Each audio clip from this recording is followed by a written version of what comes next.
Now that's significant. The Market Research Podcast. Hi everyone, thanks for joining us on this latest episode of Now That's Significant, a market research podcast. This is your host, Michael Howard, the Head of Marketing at InfoTools. Today we're joined by Anne Brown, who serves as Chief Executive Officer and Principal of Gazelle Global Research Services, a market research global sample and operations company.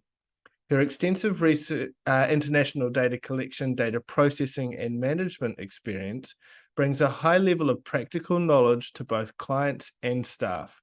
Her lengthy livelihood in custom research has enabled her to build a set of comprehensive skills she utilizes to help guide projects in a wide range of industries. She is an IPC certified member of the Insights Association and a longtime member of ESOMAR. Other professional affiliations also include WIRE, WBENC, and WBE. So thanks for joining us on the show, Anne. Thank you for having me. You're welcome. So what's the most significant thing you're going to tell us today? Well, I'm here today because I want to talk about respondent engagement and satisfaction and the steps that we can take to achieve better experiences for our respondents and why it is so important to treat them well. Which is very, very important, as you said. So from the conversations we've been having in the market, witnessed online, heard at ESOMAR Congress earlier this year as well, that improving respondent experience is high on the agenda. So before we dive in to this conversation, could you give us a little insight and background into why you think this, into your career, just and how Gazelle came about? Sure.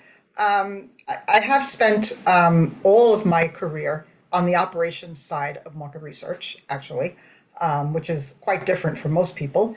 But anyway, Gazelle was started in 1993 as a niche business to service the full service research companies where they either didn't have an internal operations department, didn't want to have an internal operations department, or they had overflow of their operations work. So we set up at that time, and the services that we provided and still do is global data collection in all methodologies, global sample, programming and hosting, data processing, coding in about 20 languages, and translations into about 100. Wow. We keep busy. Yeah, it sounds interesting. So respondent experience has spiraled south for a number of years now. Why do you think this is? What's led to its all-time low? I just think that respondents just haven't been treated well. We're not respectful of their time.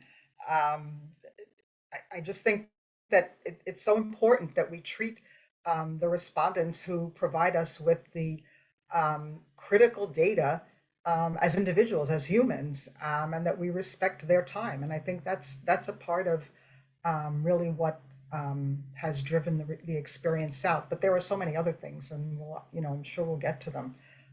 There's so much demanding respondents' time that we need to engage them in the survey process. Otherwise, we're going to lose their valuable input. And, I think persistent issues in data quality it's just, some of that I think is related to the way that we treat respondents. We don't treat them as humans and with respect. Do you think it's something that across the different methodologies you work across that we get right in some, but not necessarily in others? I do. I think that that online, the online methodology is where the respondents I think the satisfaction in that environment is the lowest.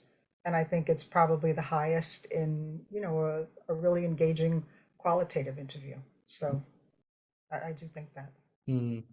So why is it important now to be talking about these things and how we're treating respondents? How has the conversation evolved over time? I think that we haven't it, for today. It's so important to treat respondents with respect, and I don't think we have been, because I think our questionnaires, they're way too long. They're We're using too much of the respondents' time. We route them mercilessly in online samples. They're routed from survey to survey. We're asking them the same questions over and over again. We have endless attribute lists. Questionnaires aren't clear and concise. And I think, we sometimes forget about the importance of translations and cultural sensitivity. Um, it's rude, it's downright rude to expect someone to do a study in English just because you don't want to pay for a translation. I mean, it's important a person is going to give their best answer, their best feeling, their most true response in their native language. So I just think those are some of the reasons why the respondent experience has declined. Yeah, sure. So with this in mind, what are some of the steps that research buyers should be taking in order to start moving the needle on respondent engagement and satisfaction? I, I just think that they have to do some of the things that we just said. They have to make the questionnaires shorter. They have to make them more concise. Um, they have to direct the questions in a clear and concise manner, and they can't expect the respondents to just stay, whether it's on their cell phone, if they're doing it on, if it's mobile, or on their computer. They can't expect them to stay there for the whole afternoon and then pay them a very low incentive. I think these are the things that um, you know we have to face. They're challenges that we have to face, and we have to treat the respondents as humans. That they're they're our most valuable resource. That's right. And I mean, the things that you've mentioned here are quite tangible often. Is there anything else that we could be taking into consideration that we should be thinking about with this regard? We have to build their trust. I think, you know, we'll get better responses if the respondent is feels like they're in, an ecosystem where they can trust that they're being treated properly. I think that comes across really well in qualitative research. I think, that feeling that respondents get in terms of the discussions, the ongoing discussion with other people, the sharing of ideas.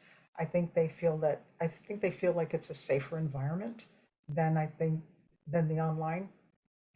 Even though online is more anonymous in a way, I don't think that the respondents get the same warm, fuzzy feeling as they might in a qualitative interview. Hmm.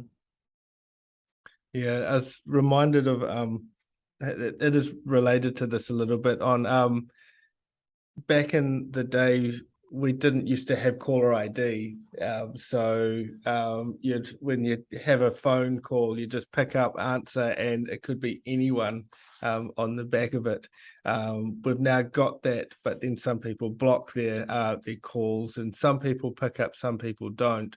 But that whole idea of not knowing who is on the other end of the conversation is something that's quite an important thing in today's society, and we get that with samples.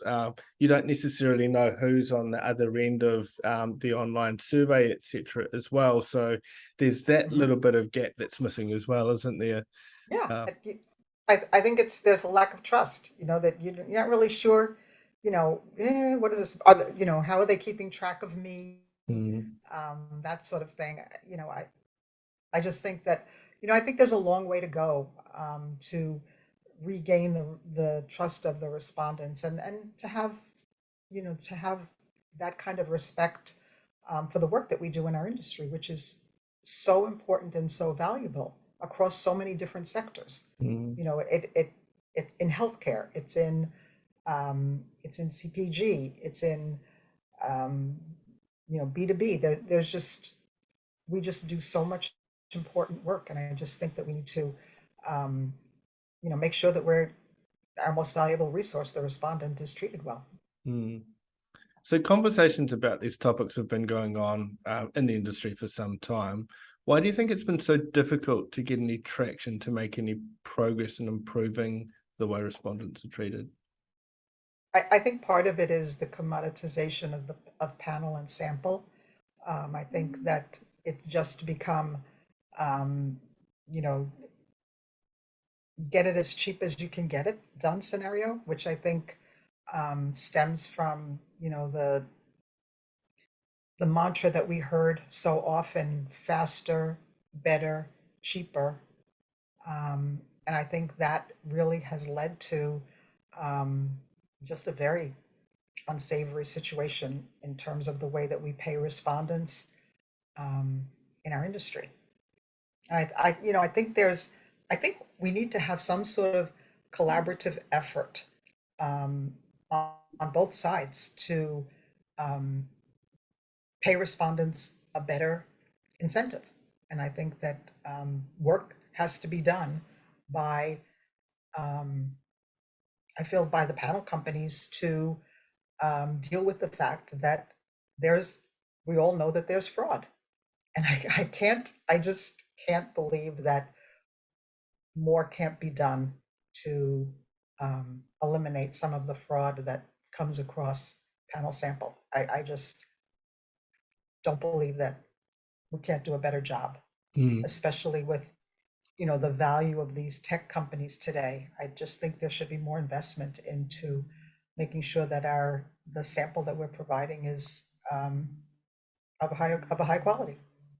True. Have you seen any examples of out there, almost like the Uber, the feedback kind of thing, where both the rider and the driver can give feedback to each other?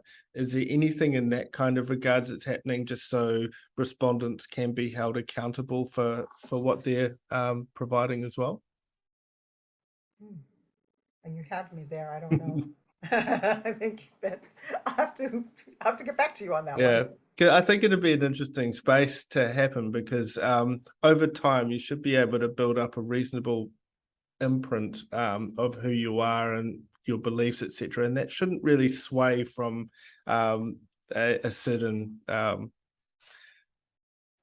sort of portion of beliefs, or whatever it is. But if you're just answering fraudulently what you think the survey is going to provide you, then your answers are going to be all over the place, aren't they? So, I mean, are you thinking of blockchain? Is that what That it, you're it could be part of that, yeah. So yeah. so yeah, it's quite a fascinating point for me, because I think it would be really cool to see. I mean, I blockchain is out there, Mm. and it is working in certain industries. My understanding that it can be really important in terms of in the medical field, where all of your medical information is available for any one of your physicians to access. Um, and people are saying that there's space for it in market research as well, where people would own their own data. Mm. So I mean, maybe. Yeah, watch the space, I guess. Mm-hmm. So if we think about an organization who gets respondent experience right, they've perfected it, what impact do you think that would have on their insights function, and also the overall business outcomes that they can generate as a result?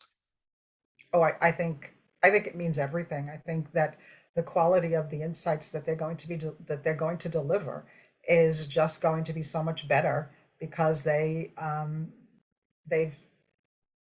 they have quality data, because the way that they treated and respected the respondents who provided that data to them um, was top notch. I just think that it's invaluable. When we think about the kinds of insights and the kinds of decisions that are made from the data that we provide, it's so important to have the best quality data that is going to be used as input in this critical decision making. So I think the better the quality of the respondent, the better quality of the decisions, the better quality of the story that's going to be told about the data that's provided. So I guess stakeholders are going to have a lot more confidence in the insights function too, aren't they? So you guys are continually giving me like excellent insight and input for the decision-making process. Yes, I think that's true. I think that, that it's invaluable. I think it's just going to be that it is invaluable to provide the best quality data, and you're going to get the best quality data when you are treating respondents with respect. So what do you think the future holds when it comes to respondent experience? I've been talking about all the things that we do wrong, but Mm. I feel like I've been saying all the negative things, but I think there's a lot of positive as well. I mean, I come from a time where we did 45-minute interviews, no problem. I remember when interviews were on paper, and the questionnaire was this thick, and there were attribute lists, and we asked the same attribute list amongst 5 or 6 brands. I don't know how the respondents just didn't fall over from boredom. So we've made great strides. Our questionnaires are shorter, and we're talking about this, and incentives are better as well. And we're talking about the issue. We're bringing it to light. We're saying that how important it is. So I'm very positive. I'm very positive that that the message is out, and it's getting there. And we're seeing it in the questionnaires that we program, and we're also telling people, if you want to get the number of respondents that you're asking for, you have to have a shorter interview. And people are responding positively to that. When we're doing bids and we're talking to people about what they're asking us to do, they are reacting positively to what we're telling them. So I'm very positive. I'm very positive, and I'm very positive about the future of our industry. Because we offer so much in terms of decision making. I'm very positive about the story that we deliver, and I think that the message is out, and I believe it's landing very positively. That's always good to hear. Do you think the range of stakeholders using market research now is expanding as well? Oh, I do. I think I think I think there was just an article on LinkedIn just today about the importance of the research, and how the quality of the storytelling that the research companies are providing is just gaining them a seat at the table, which is something that we've always been striving for, and I think we're landing there. So I think that it's yes, it's definitely moving forward. Yeah, it's good. And I guess with the growing range of methodologies as well, it's causing all sorts of shiny toys, etc., to be out there and displayed. And some of it's an amazing side of things. And are there any particular learnings that you've seen from the different methodologies which others should be bringing into what they're doing as well? I think that data visualization has come into its own. I think that I think that works, even in kind of in the operations side, because I think that as people are analyzing data, data visualization is making. I think it has an appeal to younger researchers who have that mindset. So they're seeing data in a different seeing data in a different way. That's data visualization, I guess. Yeah. But I think that they're able to do their analysis in a way that they relate to, Mm. in a way that we wouldn't have years ago. So I think that it's playing an important part in the research process and the storytelling outcome. No, very And true. AI, of course, is coming into so many different aspects of our industry, um, and I'm sure that there's a very it has a very positive place, but I also worry about the biases of it. Um, I just think that there's a chance that bias could be in some of the way that um, the algorithms are developed, but greater minds than mine Yes. are working on that. No, true. I mean, you're swapping one form of bias for another, aren't you? And there's always going to be challenges with that. And I guess like respondent experience, like maintaining the humanity from those we're getting this data from, we also need to maintain that for our people and those doing the surveys and the analysis of it as well. So um, yes, Yeah. it's not going to take over the world, but it's definitely going to help. It is going to help, and Mm. I think yes, it is, and I think that's an important to note too. Yeah. That the in order for our industry to keep pace with the world that we're living in, there is a place for it, for sure. Okay, so if I can quickly recap what we've talked about today, just on the huge need for us to get respondent engagement and satisfaction right, and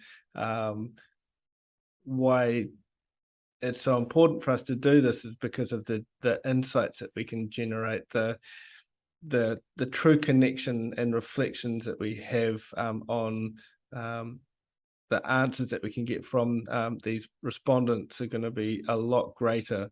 And people are going to be willing to share more and deeper questions and answers, sorry, as a response to all of this as well. So we're going to get far more value out of this too. I mean, it's the right thing to do to treat people with respect and not take up too much of their time. We heard a little bit about your journey with Gazelle, how it has started your taking more of an operational sort of bent to this here, but just being mindful of the overall experience as well. We touched on why respondent experiences spiraled south for a time, why it's so important to be treating respondents right. We had a look at some of the steps that research buyers should be taking in order to move the needle. So stop routing people mercilessly. Don't ask questions that have just been over and over drilled in again. So keep them nice and short and succinct if we can. Ensuring our incentives are matching the time and effort that respondents are putting into providing this data and insights. Knowing who exactly the people are, so building trust both with the respondent and demonstrating we have that equal trust with them as well. And some of the reasons why we haven't necessarily made as much progress is the commoditization of online panels and sample, that pressure to go fast, cheap, and good is just not really helping at all. And we also just touched on at the end there as well, just how positive things can be about respondent experience as well, and how it's not all doom and gloom, and those that are actually doing well in the space are getting the outcomes and the results that they're wanting. So there is a positive North Star to aim for, which is it's always good. So I think that covered it. Was there any final points you wanted to make? Yeah. I just want to say that this is just a wonderful industry that we're living in, and I'm very grateful for the time that I'm spending in it, and very grateful for what we do for a living. Yes, it's fun. We finally get to help the world make good of the whole big data as well, in a way that matters to people too. So, which is always important. So, thank you. Yeah, I just think we're very lucky to be in the industry that we're in. It's we're very lucky for the time that we spent here. And I'm grateful. I'm grateful for doing the podcast. Thank you so much for inviting me. You're welcome. It's always good to hear from a wide range of people, and it's always great to meet some new faces as well, and also realize how connected the industry is as well. So, And how we're connected. Yes. I'm here in New York and you're in New Zealand. So That's right. Cool. So thanks for joining us on the show today, Ian. thank you very much for having me. You're welcome. And for the listeners out there, if you have liked what you've heard today, feel free to subscribe to the podcast so you can keep up with the latest episodes. Feel free to share it with others, and also leave a review on your podcast platform as well. We'd be very grateful.